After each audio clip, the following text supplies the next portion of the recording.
You will hear a number of different recordings, and you will have to answer questions on what you hear. There will be time for you to read the instructions and questions, and you will have a chance to check your work. All the recordings will be played once only. The test is in 4 sections. At the end of the test, you will be given 10 minutes to transfer your answers to an answer sheet. Now turn to Section 1. Section 1. You will hear a telephone conversation between a representative of an Internet provider service and a man who wants to get a new password. First, you have some time to look at questions 1 to 7.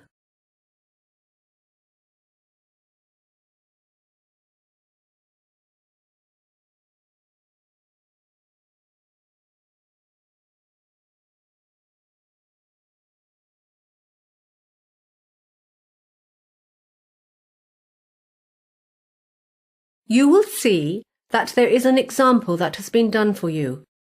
On this occasion only, the conversation relating to this example will be played first.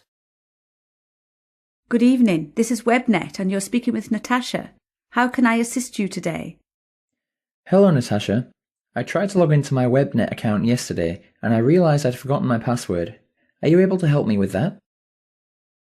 The person answering the call says her name is Natasha, so Natasha has been written in the space. Now we shall begin.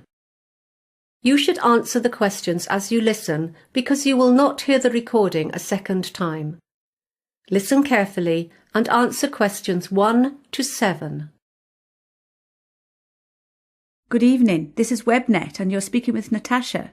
How can I assist you today? Hello, Natasha. I tried to log into my WebNet account yesterday and I realised I'd forgotten my password. Are you able to help me with that? Of course.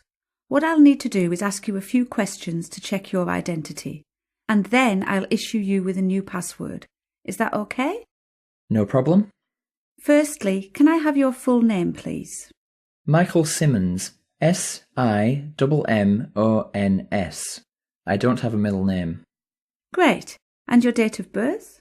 It's the 27th of the 3rd, 1988. Right. And I also need to know your previous address. I live at 12 Wake Street, and that's in... We have that as your current address. What was the address you registered with us before you moved there? Oh, yeah. I used to live at 319 Ocean Drive. That's in East Providence. I'll just need your contact phone number as well. That's 0492 48002. And just a few questions about your account. Do you know what your current data allowance is? I upgraded to the Gold account not long ago, so it's unlimited. Yes, unlimited data. Right, now can you just tell me about your payment plan? Which plan are you currently on? Do you know? Oh, hang on a minute while I think. Yes, I started off with a 12-month automatic renewal, but a few months ago I switched to the 24-month plan. That's fine. Now when you first registered for WebNet, you selected 2 secret questions and provided us with the answers. In order to issue you with a new password, I need you to answer those questions for me. Firstly, what is your mother's maiden name? My mother's name is Sarah. That's Sarah with an H. That sounds like her first name. We're looking for her maiden name. That's her family name before she was married. Oh, sorry, I misheard. It's, White. White as in the colour? Yes, that's right. Now, the other question you chose to answer, what was your first pet? The first pet I ever had? Yes. It was actually a goldfish. That's what it says on your file. OK, that's all done for you, Mr. Simmons. I've sent you a generic password, which should arrive in your email box within a few minutes. I'll just make a note of the date, 30th of June. When you log in, I suggest you go to the Members Details section on the website and change it to something you're going to remember. Wonderful, thanks. Before you hear the rest of the conversation, you have some time to look at questions 8 to 10.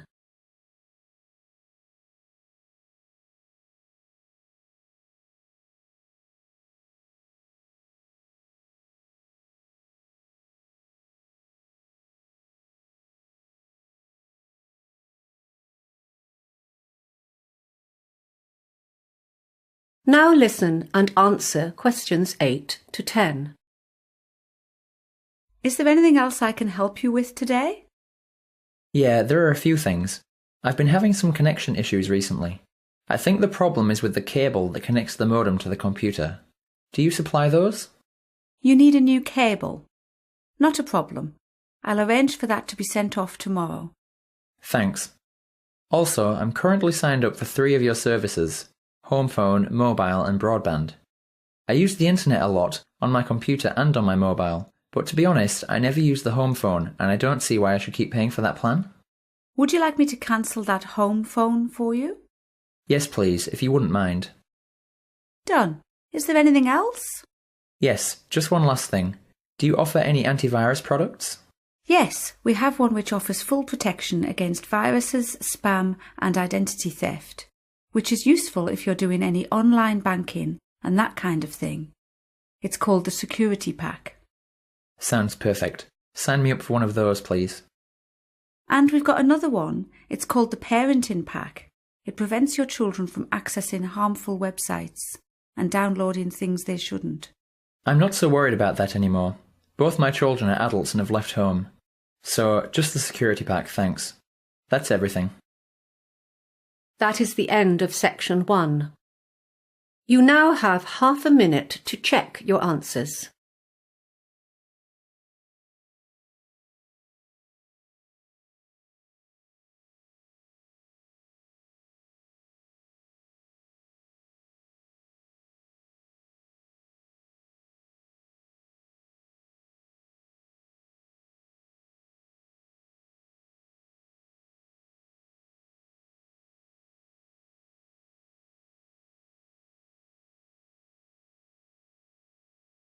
Now turn to section 2. Section 2. You will hear a man who owns a holiday home talking on the phone to a woman who has rented it. First, you have some time to look at questions 11 to 16.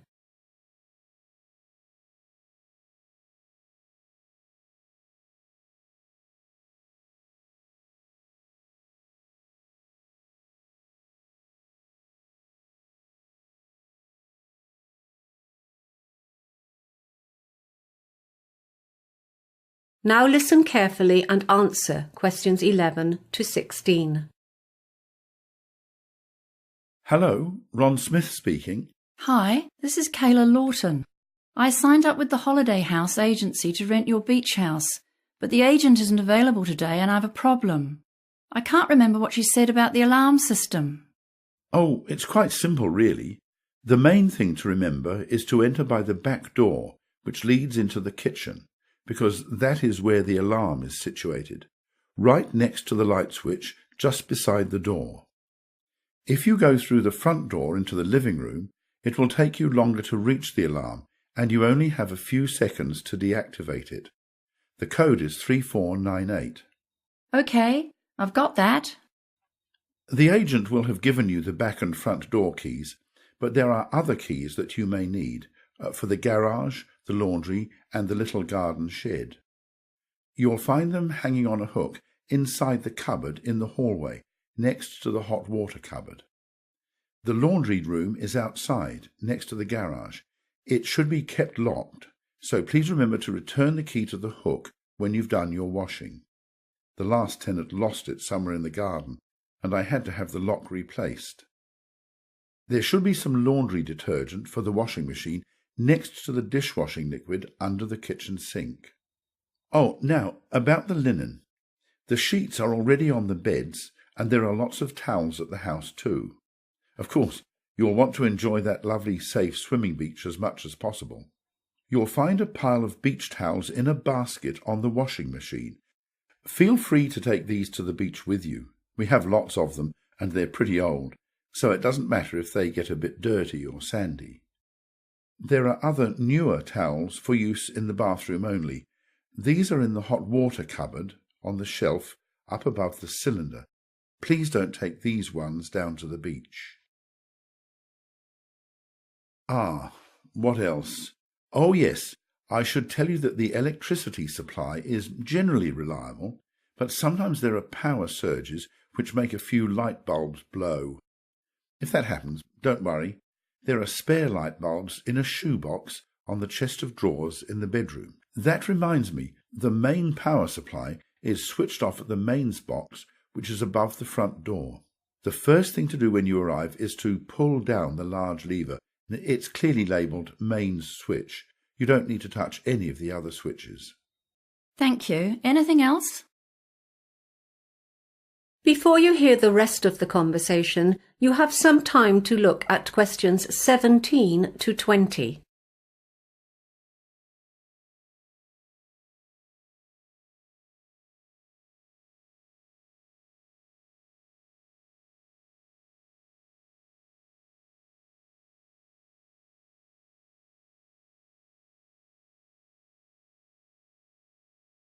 Now listen and answer questions 17 to 20. Oh, one more thing.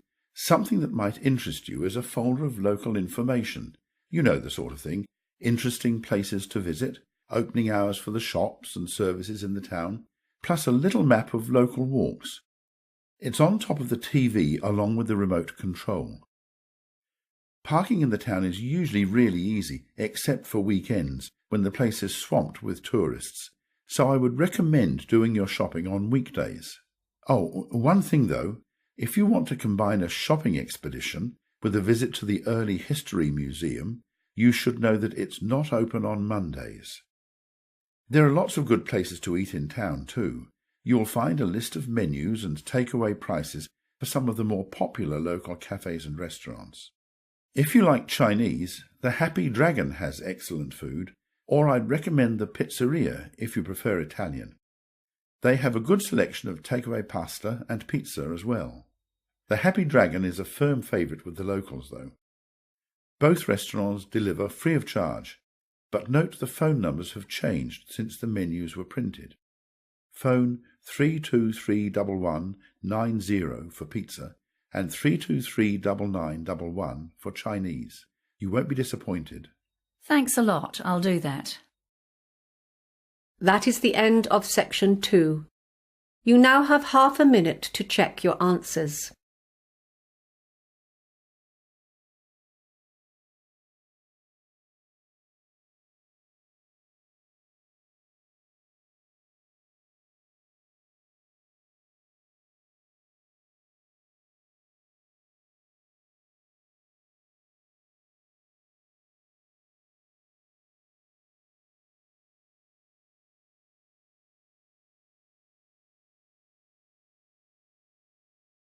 Now turn to section 3. Section 3.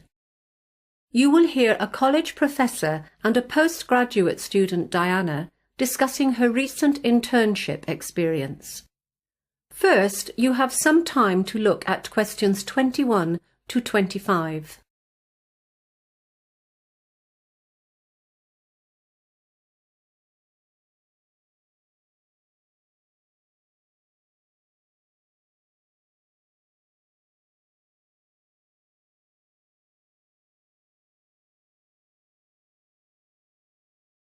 Now listen carefully and answer questions 21 to 25. Thanks for coming in today to discuss your internship experience. Completing some sort of work experience, like an internship, is a core part of our master's program, and we want to make sure students are able to make the most of it. That's fine. So, as I understand, you were offered an internship by Gregory Associates, is that correct? Actually, I got offers from a few companies, but Gregory Associates was the only one I seriously considered. Was there any reason for that? Yeah, they didn't offer the best conditions. Some of the other companies were offering to cover transportation and other living costs, that kind of thing. But I knew Gregory Associates was a widely recognized leader in the industry, and that was the big factor for me. And were you happy with your choice? Well, yes and no. Mixed feelings? Yeah, I mean, don't get me wrong. Everyone in the office was great. They didn't talk down to me, and they were always happy to assist if I wasn't sure about something. Was it the work, then? Some students do find internships a little tedious and boring. It's not that it was boring. I was doing new things every day, and I loved that. They really kept me on my toes. It's just that I'm studying economics, you know? But most of the projects I was assigned to involved more administrative stuff. It just wasn't relevant to what I've been studying. I'm sorry to hear that. I'll make a note of it. Let's talk about the good things. What did you particularly enjoy about the experience? Well, as an intern, the managers do tend to keep you at arm's length. They just don't trust you enough to let you take on a lot of responsibility for the big projects. That's understandable. Yes, but in a way, I liked that, because I got to stand back and watch and get a real sense of how a company like that runs on a day-to-day basis. And that was the highlight for me. Well, that's great to hear. How did you find managing the internship alongside your study commitments? Well, because my internship was over the summer break, that wasn't an issue for me at all. Okay. What would you say was the biggest struggle then? In the beginning, I might have said the hours. Those 6 a.m. starts were tough. But I quickly got used to that. In retrospect, the biggest difficulty was getting by on such a tight budget. As I wasn't earning anything, the whole experience really drained my savings account. Yeah, that can be tough. And my last question, what was the outcome of this internship for you? Some of our students are lucky enough to get offers of employment before finishing. At first, I was hoping I would be one of them. In the end, I wasn't, but I'm happy about that now. Why is that?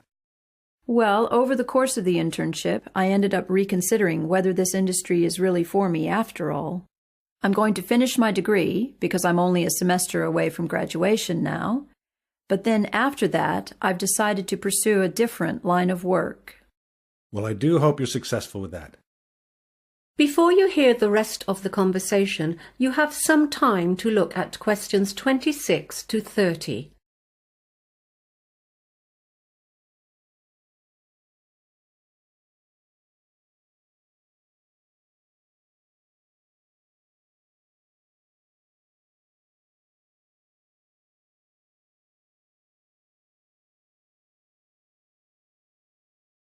Now listen and answer questions 26 to 30. Now, we're putting together a step-by-step guide about the process for students who want to apply for internships, and we were wondering if you could help us with it. Sure. What would you say is the first step? Before they do anything else, students need to get their documents sorted. Companies need to see all sorts of things, such as reference letters and verified copies of academic transcripts. It can take time to get it all together, so applicants need to get onto this as soon as possible. Great. We'll put that down as number one. And then students should begin researching companies? Absolutely. They should look at a wide range of companies and the internships they offer. They really shouldn't limit themselves at that stage. It would be time-consuming to apply to them all, though. Yeah, so I think they need to weed out those positions they are not qualified for, or that don't meet their own needs and interests, and then put together a short list consisting only of those positions that are a good match. And then? Well, the next part is the applications, of course. I think the big mistake here is that some students just send the same cover letter and the same CV to each company, when in reality, every position is a little bit different. They really need to alter their applications so that they refer to the individual needs of each position. I'll make a note of that. And should students follow up on their applications? I think so. It's best to call each company. An email is too easy to ignore or delete. And not too soon either. A week after the applications have been submitted is probably ideal. So if they get an interview, what's next? Obviously, they need to prepare. For me, this included all sorts of things, like practicing my body language in front of the mirror and researching common interview questions online. Any tips for the interview itself? Most students are so obsessed with having the right answers, but I think the most important thing is actually to ask questions. It shows the employer that you are genuinely interested in their company and in the position. That's really helpful advice. Thanks for coming by today. No problem. That is the end of section 3. You now have half a minute to check your answers.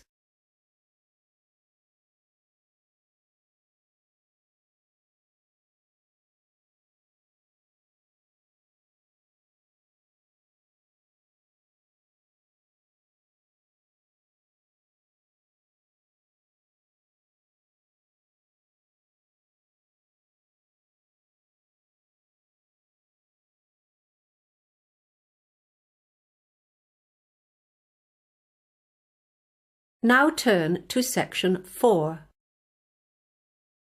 Section 4.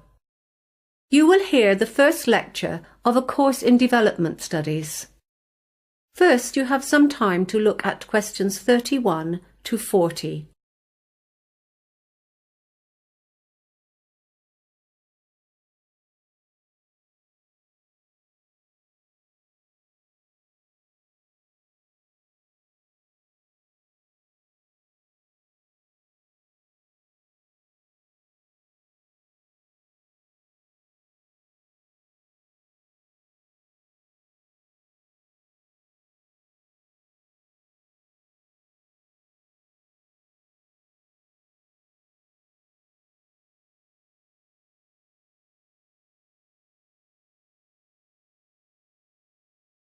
Now listen carefully and answer questions 31 to 40.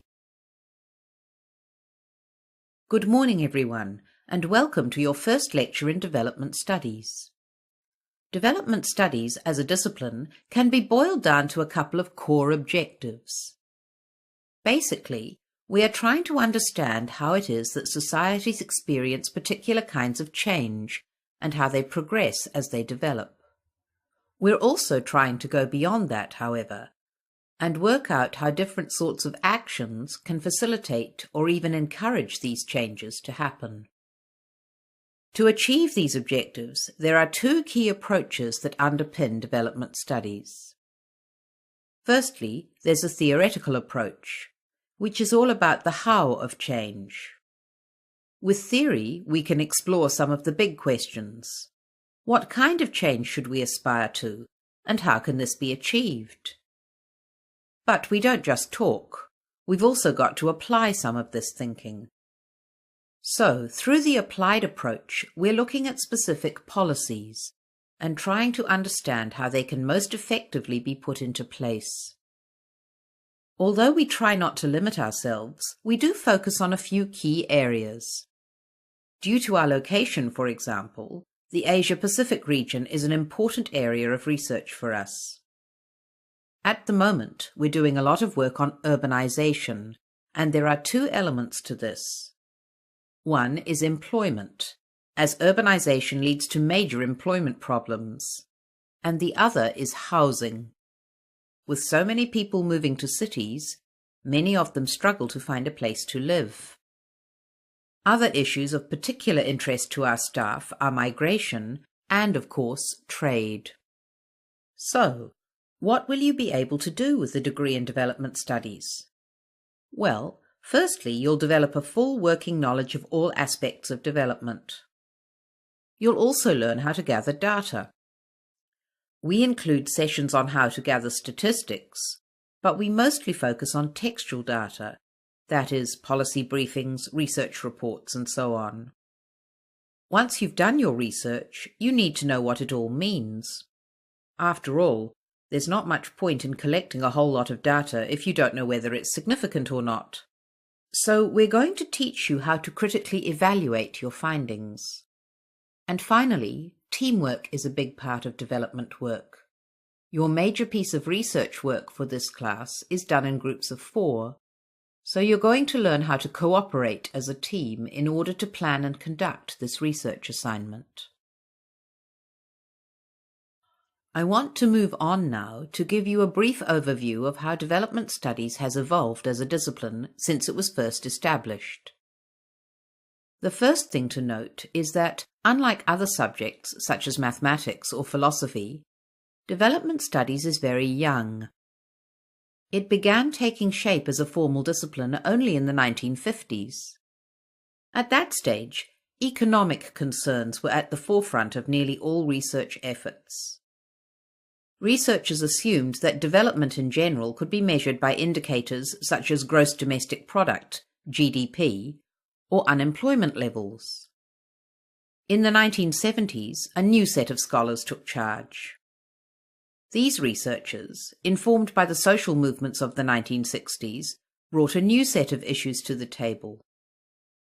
At that time, development studies grew increasingly critical of established practices and the assumptions that lay behind those practices. Questions were raised in three areas: the role of power in creating policy, the importance of environmentally sustainable change, and problems with inequalities in terms of gender. From the 1980s onwards, the economy staged a comeback as a centerpiece of development practice. A key factor here was the reduced significance of national governments due to a number of market-led reforms in many countries around the world. In contrast to the 1950s, however, researchers have recently shown a heightened interest in smaller-scale economic projects. One significant innovation here is the idea of making tiny loans, sometimes only a few dollars, to help women in particular to start up a small business. And that brings us to today. So let's finish now by talking about... That is the end of section 4. You now have half a minute to check your answers.